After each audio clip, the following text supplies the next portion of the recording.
Inaasahang tatalakay sa Kamara ang mga impeachment complaint laban kay Pangulong Bongbong Marcos sa muling pagbubukas ng sesyon.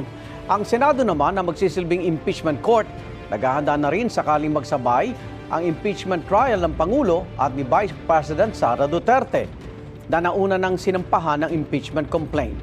May unang balita si Mav Gonzalez. Ngayong may nakahain na sa Kamara na impeachment complaint laban kay Pangulong Bongbong Marcos at may nagpahayag ng planong sampahan muli ng impeachment si Vice President Sara Duterte, naghahanda na si Senate President Tito Soto sakaling sabay na umabot ito sa Senado na uupong impeachment court. Sana naman wag, dahil nakakaya sa mundo. Nevertheless, paghandaan natin kung sakasakali. Ako naman, naka-ready ako dyan. Sabi ni Soto, lalo't mga abogado ang dating humawak sa impeachment trial. May mungkahi na rin siyang schedule para hindi naman mapabayaan ng Senado ang trabaho nitong gumawa ng batas. In the morning, from 9 a.m. to 1 p.m., legislative work ng Senado. Pagdating ng 3 p.m. up, the impeachment court. Ngayon, kung sakasakali, sinabi nila, dinalawa. At the very remote possibility, sabay natin, dalawa. O, edi gawin natin MWF yung isa TTS yung isa. Hindi, siguro naman majority ng mga members papayag. Giit ni Soto, dapat umaksyon agad ang Senado oras na ipinadala na sa kanila ang articles of impeachment. Ang definition ko ng forfeit, may dumating ng articles of impeachment sa akin dito, lalagay ko agad sa plenary. Ora mismo. Pero agad-agad din ba ang impeachment trial? Somehow, yes. Parang ganun yun. Kasi i-refer sa Committee on Rules yun. Tapos yung Rules Committee will take up the rules of impeachment or take up sa floor uli yun. And then gagawa na schedule for the prosecution to present. Tapos pasasagutin yung defense o kung sino yung impeached officer pasasagutin. Ganon. Pwede tuloy na kagad sa trial yun. Sabi naman ni Senador Win Gatchalian, bagaman tungkulin ng Kongreso ang impeachment proceedings, magiging divisive sa bansa, lalo't dalawang pinakamatataas na opisyal ang ini-impeach.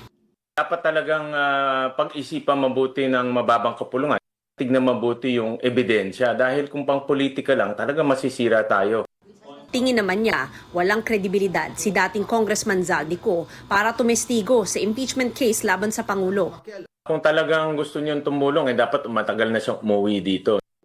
Ayon kay Bicol Saro Party List Representative Terry Ridon, ire-refer na sa House Committee on Justice ang unang impeachment complaint laban kay Pangulong Marcos sa susunod na 2 linggo.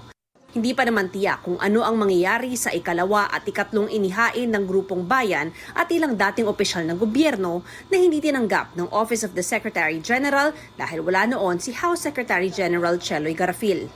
Yung ikatlong impeachment complaint, wala kang lumitaw na endorser po ng House member. So tingin ko hindi yun talaga mailalatag as part of the order of business at mare-refer to the House Committee on Justice. No? So yung sa ikalawang impeachment complaint lang po, yung magkakaroon ng aktual na debate sa Korte kung constructively filed or kung mali ba na hindi po tinanggap ng House Office of the Secretary General kahit po wala po si SecGen. Sabi naman ng Makabayan Bloc na nag-endorso ng ikalawang impeachment complaint, titiyakin nila na formal na matatanggap ni Garafil ang impeachment complaint at maisasama ito sa order of business sa sesyon sa hapon. Pero bago pa man gumulong ang bagong impeachment complaint sa Kamara. Sana mai-resolve na po ng Korte Suprema yung pong motion for reconsideration ng Kamara doon po sa impeachment ni Vice President Sara Duterte para mag-guide po yung Kongreso at Senado doon po sa talagang final na proseso. If they will grant the MR, it means that the impeachment complaint archive in the Senate can be reinstated.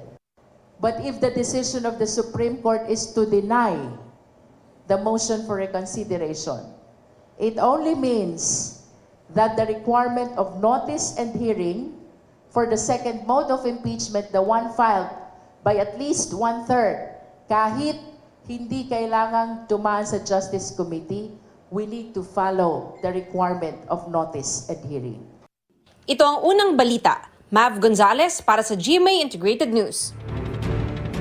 Igan, mauna ka sa mga balita, mag-subscribe na sa GMA Integrated News sa YouTube para sa iba't ibang ulat sa ating bansa.